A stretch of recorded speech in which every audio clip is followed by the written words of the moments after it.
Right, today we are seeing the return of Raging Speedhorn. They are back to destroy our stereos on the 6th of March with a new album called Nightwolf. It's coming through on Spine Farm Records. I've heard it. It's amazing. Latest installment in a 25-year career. Raging Speedhorn, thanks for joining me today. Thank you for having us. Thanks for having us. So, yes, as I said in the build-up, this is like the latest installment of 25 years. How's this? I mean, I've heard it. It's a huge record. How, in your words, do you think it's a progression on from 2020's Hard to Kill? Um, I don't think it's always a difficult one that because that would intimate that we sort of write in a way that we try to develop on from something. So Yeah, to us, it's just another Raging Speedhorn record.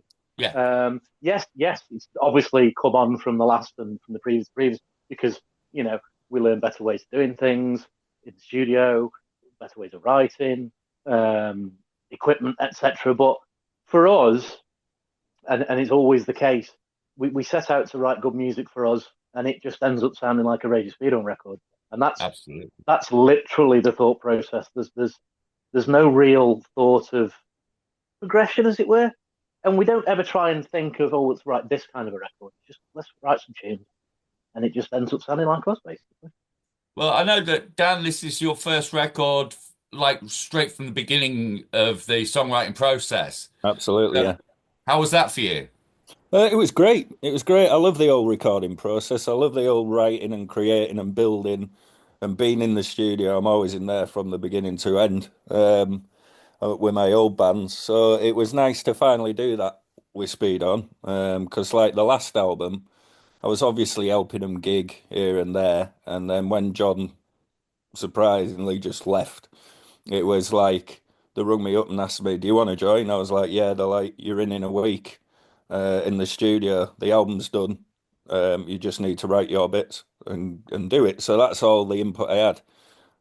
But this time, obviously, I was there for the lot. It was a lot better, and I love it all. And it was just great to see how it actually works out in that band. That's amazing. I mean, also big shout outs has to go to Russ Russell.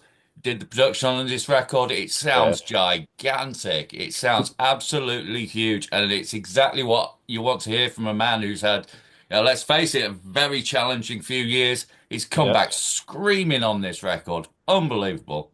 Like absolutely. So I had Defenestration um for interview the other day, yeah. literally Okay. this week. So I said it was a bit serendipitous that I was going to speak to you both in the same week because I gather you had something to do with them not getting back together again. Is that true? Yeah. So I Yeah. mean, I think they were already thinking and pondering about it, and had been for a while. But obviously, we did the shows to Rust. raise money for Russ Stock, and we, I think we were the final sort of right. We're doing it push that they needed to actually get their asses in gear and get back together. And wicked that they've then decided after that not only to just do that for Russ, but then to carry on and hopefully do new music. From Yeah, what I've heard, from yeah. what I've heard. Yes, it's all So looking very, very exciting. So, yeah, and we were discussing that the breed of bands from like 1999, 2000 that were like sharp rise into the focus of the UK metal scene are all coming back and doing new records and stuff. Earth Tone 9 did a belter last year. Yourselves, you've been like killing it for a couple of years now. 100 Reasons, who you share a bass player with, came Yeah, back with a new record, didn't they? yeah.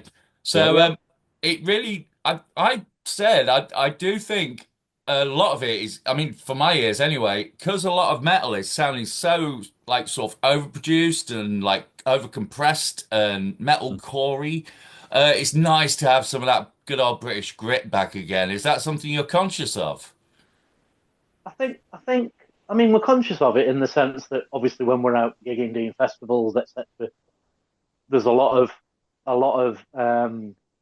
uh, I'm trying to think of a diplomatic way of putting it. Should we say a lot of technology and Yes. and and and less rock, shall we say. Um, so for us to sort of turn up with stacks and amps, cranks, and no in ears, straight out the monitors, and doing it the old-fashioned way, um, it makes us stand out. But at the same time, I'm not knocking any of the bands who use that technology. By the way, it's a wonderful tool. It's just we're too old and bombing to get on board with that. But yeah, I think it helps us to stand out. It's part of our sound anyway, so we couldn't do it any other way. And I think some of the older bands that are coming back, I mean, Airtone not so much because they use quite a bit of technology in terms of in and such. But certainly people like Defen doing it the old school way and amped cranked and the way it should be is Yeah, is is absolutely. Yeah, I it's couldn't agree definitely more. cutting a new a path where there was one before. Do you get what I mean? Yeah, Mm. from doing a lot of tours and especially the big tours as well. I always find it quite shocking that we go up and everybody's like the sound guys, the crew, the people at the venue are like, "What do you want?" We're like, "Oh, just plug that amp in and that amp in and two vocal mics, the bass and the drums." And then we get on, we do the sound check in like one song, and they're like, "Is that it?" We're like, "Yeah." And they're like, "All right, cool, awesome, nice. We've got time But for a beer." You know what I mean? Where because I think they're all that used to now setting up tons of stuff. Yeah, It's yeah, forever. We're not like that. We just get up and do it, I guess. I have to say, I saw Jesus Lizard the other week, and it was such a breath of fresh air just to see people just plug in and feel genuinely dangerous. Like anything Mm. could happen. yeah. You know what I Exactly, mean? That's the exactly. beauty of it, isn't it? I mean, anything can happen. It quite often does with us lot. And it's Yeah, like, but it's great. I like that about a band. I think I saw it reignited me about 10, 15 years ago when Norma Jean came out and they came over to the UK and they just got up and it was this most ferocious thing. There was every cough, everything in there. It was just great. Everything went wrong. It was great. It happened. Just rock and roll, isn't it? It was rather than I'm a bit funny. I appreciate bands that do it and I like a lot of the music, but I think when I go and see a live gig, I want to see a live band. Mm, I don't want to just listen to the record, watching them no, play. exactly. Yeah, and I think maybe that's where a lot of the love of going to live gigs is gone. mm, People don't get the like you say, you don't know what's going to happen. mm. You And know, a lot of the tone gets lost, I find these days. When you're using amp modelers all the time and stuff like that, there's a reason why those Marshall heads and those orange amps sound so good, man. Just let them sing. You know what I Yeah, mean? no, exactly. And as well with us, we use a lot of feedback in the music as well, and you just can't get that. You just can't get that with anything digital or or processed. And like Dan says, when you go see a live band, you want to see the live. I always love the fact that when I go to see a band live and they're doing it old school, you get a different show and a Mm, different sound to what you get on the record, and that's what I want to see. You want to see a live band. You yeah. want to will them on to not make a mistake, but you kind of want the mistakes as well because it makes it individual and different, and you've seen that happen, sort of thing. And I think that sucks. A lot of it sucks the excitement out of it plus we can Mm. very much. chop and change our set list if we feel like it on the night, and if Yeah, well, people yeah, are asking for something, we just stick it in. Mm. It's quite easy. It becomes a two-way street then, doesn't it? Yeah. It- It's like I've noticed a trend recently of bands actually posting their upcoming set list on the Facebook before they go out on tour. It's just like, well, some crowds might not be into the same thing every night, you know? yeah, Yeah. You might yeah, have to and gauge it. you do develop as well as tour. Certainly, as tours go on, the first few nights you can sort of judge the set list that you've written and maybe change it up a bit because something isn't working, or maybe the rhythm of the set goes too flat in one place, and you can switch it out with another song. Where you might be playing a particular place that you've played loads of times, and certain songs are going to go down well there. You might see on socials that people are saying, "Please play this song at the London show," say, and you can stick it in for that show. It just Mm, makes life so much easier and better for everybody, really, And enjoyable for us. and enjoyable absolutely. for us, yeah, Yeah. ultimately. And it creates that dialogue between you and the fans as well, Yeah, Mm. which is fantastic, fantastic which is stuff. the most Now, important bit. yeah, yeah. Now, one thing, a standout track on the new album, it's the latest single, is Every Night's All Right for Fighting. And I saw the video for it, and it's great fun. I love it. And I can tell you had a lot of fun making it because I have to say I'm a big fan of those old late 90s wrestling Yeah. call outs and stuff. How was that? Did you get to do your Macho Man Randy Savage dreams? Yeah, yeah. It was. I mean, I went to WrestleMania 6 when I was 14 in Toronto, and it was just the atmosphere and everything was great. And to be honest, I've been wanting to do a video like that in my old band for about 10, 12 years. Never ever happened, and then it sort of came to fruition, and that they wanted to do it, and this I was like, it's got to be that song, hasn't it? Mm. We went and we thought we were going to have 2 days, and it ended up being one day, and then we set all the fire alarms off, so we couldn't do anything. So it ended up being 2 hours. It was like, wow, we ain't got all the ideas we want to do, so I was just doing all this stuff, and then it ended up like being ace, coming out really better than we kind of expected. But we thought we didn't have enough shots or anything. But it was just great fun. But I take my hats off to them wrestlers because I was knackered after 2 minutes. It made me think actually because like I know a lot of heavy bands, and I've had this discussion with other bands, not on the interviews, but it's come up before. Was like, which wrestler would you like to do a sort of like walk-on tune for? Like, is that something that Raging Speedhorn will be up for doing? A walk-on tune? I think there's a Yeah, wrestler I've heard in Norwich way that uses one of our tunes. Oh, is there? Yeah, because we were, and then there's quite a few. There was the Bulldogs who did a video for us saying that it's out, the single's out, and that the tag team and stuff like that. But yeah, I'd love that. Yeah, boxer, wrestler, whatever. Like if Legion of Doom was still going, oh Oh, yeah, mate. get them yeah, coming yeah, in yeah, somewhere. yeah, yeah, Well, Or there the you go. Warrior. We've called them out. Let's see what happens. Yeah, yeah. So take it. I mean, because like I've got to dip into like sort of Speedon's history and stuff. Like Speedon came to my attention in 2000 with Thumper, and then there was just this sharp rise where Speedon was everywhere. Like opening the Ozfest in 2001, and then signed to ZTT, which wasn't a label that was known for heavy metal at all, which yeah. is quite a surprising move. Like, Mm. Yeah. I mean, you guys weren't in the band back then, were you? No. No. No, But do you remember seeing it all happening? Yeah, we in my first band we did our first their first tour with them, Right. and that's how we met and became friends. So yeah, they seemed to just be playing a couple of little gigs with us, and then they were massive. Mm.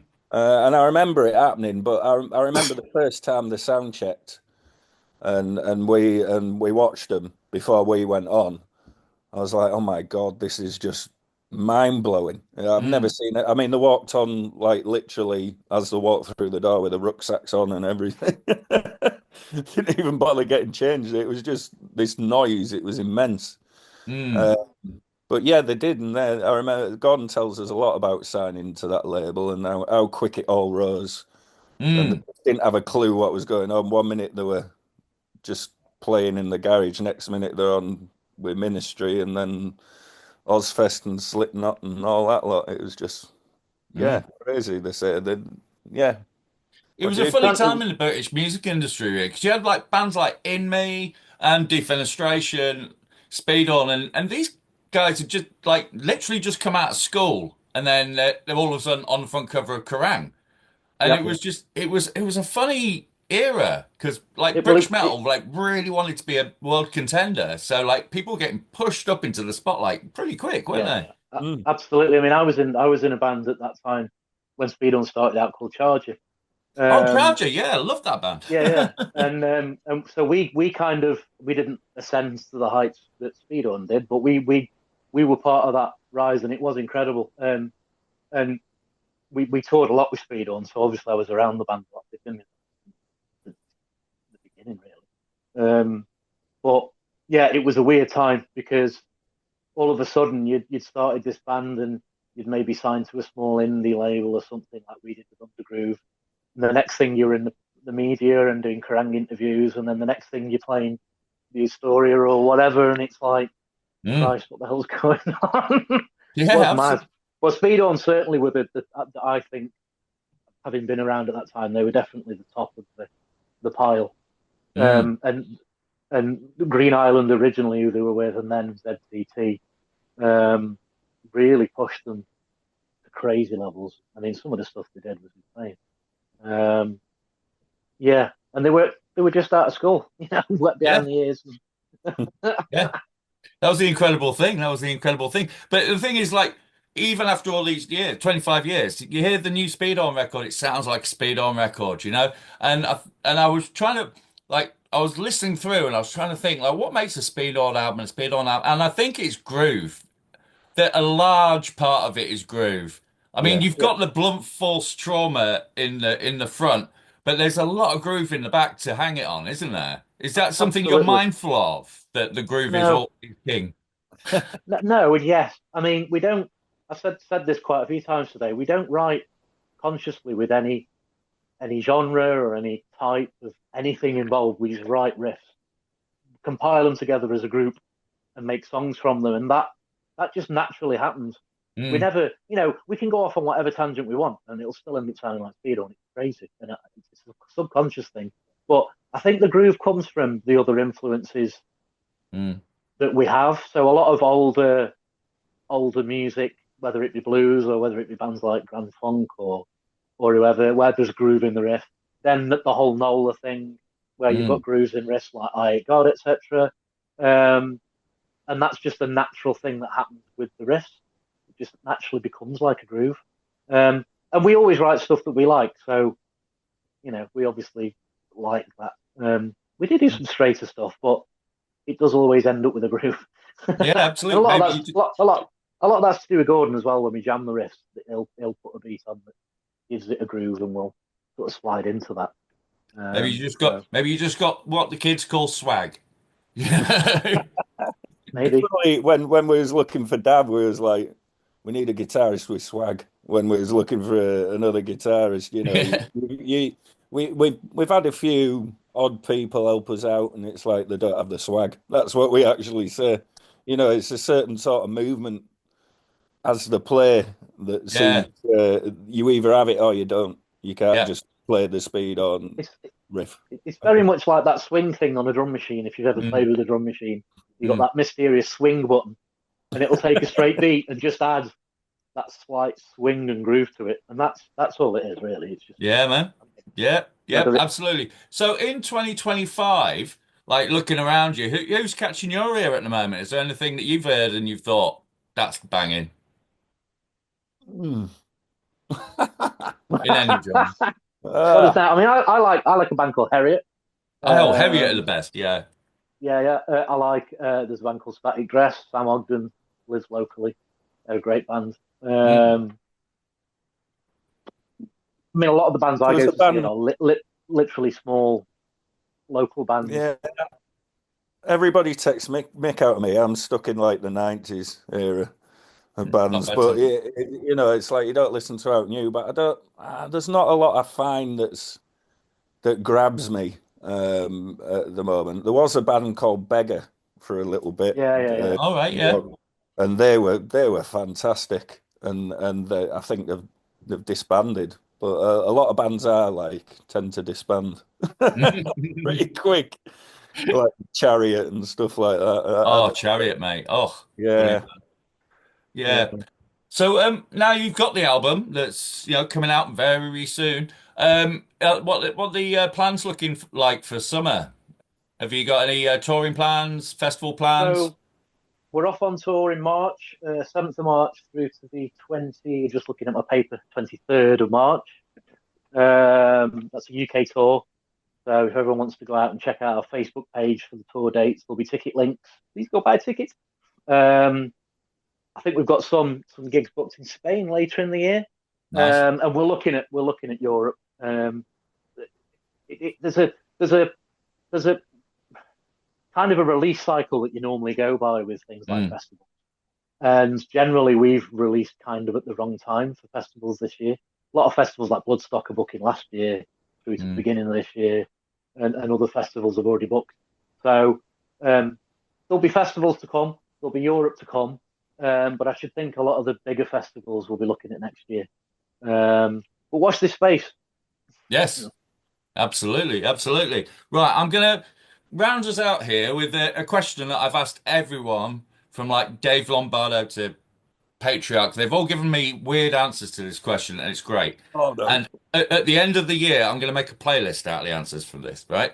So if you can imagine, like you've got the education people have got hold of you and said, what is the song that you should put on the national curriculum for every child who's just about to reach the age of 18 to listen to set them up for life? know. And it can be any genre. I had a black metal band say Adele the other day. Well, I'd pick. Oh, it's only allowed to be a song though. I'd probably pick Pink Floyd. Wish You Were Here. Fair. Dan. Do you know what? I ain't got a clue. Um, It'll be a what's Public some of Enemy song. those? That's Oh yeah. Yeah, I think something a song I do always put it on is "Brother's Gonna Work It Out." Public Enemy off Fear of a Black Nice. Planet. That one. Nice. There's just something about that. It's all the different what do you call it? The samples and everything in it, and just the way the rap on it and the beats. It's great. It's like yeah, stuff with beats for me like that. And we were talking about it earlier, weren't we, Jim? About something else where like we're kind of taking that influence into Speed on because when we're recording, we're like do it like Public Enemy would or Beastie Boys or even if Nice. it's different, it's completely different style of vocal but just to get those Dynamics. pronunciations and dynamics and fight against each other with us Mm. being pure vocalists, I guess. So yeah, I think Brother's going to work it out. Public Enemy for me. Perfect. A good Perfect. one. Perfect. I Yeah. was hoping someone would say Public Enemy at some point. there we go. Yeah, I'll tell you something. They're one of the best live bands I've ever seen. Oh, me too. Oh, Yeah, I've seen outrageous. them quite a lot and met them as well, and they're just Chuck I have D. to say, I have a Public Enemy tattoo, but Dear yeah, I've got my legend. oh balls to it. I'll show you. Look. Oh, hang on. There it is. Wicked. Hey, Yeah, I tell you wicked. something. Chuck D is one of the most intelligent men I've ever met in my life. He's Oh, you just, met him? yeah, an Incredible. absolute inspiration. Yeah, he's on my white whale list of people I'd love to interview, is Chuck D. Oh, Him and he's Henry incredible. Rollins. Yeah, could listen to him for hours talk. It's just, I actually look at his lyrics when I'm writing, and I'm like, how do you come up with that? It's just, Mm. it's It's the incredible. authority, isn't it? It's just Yeah, incredible. so intelligent, incredible guy. But Absolutely right. Well, thank you so much for talking to me today. It's been an absolute pleasure. And Thanks just for to having me. reiterate, Nightwolf is coming out on the 8th of March on the wonderful Spine Farm Records. See you soon on tour, guys. cheers, Thank you thanks for for having Take us. care. having me. Nice one. Cheers now. Take care, buddy. See you later. Bye bye.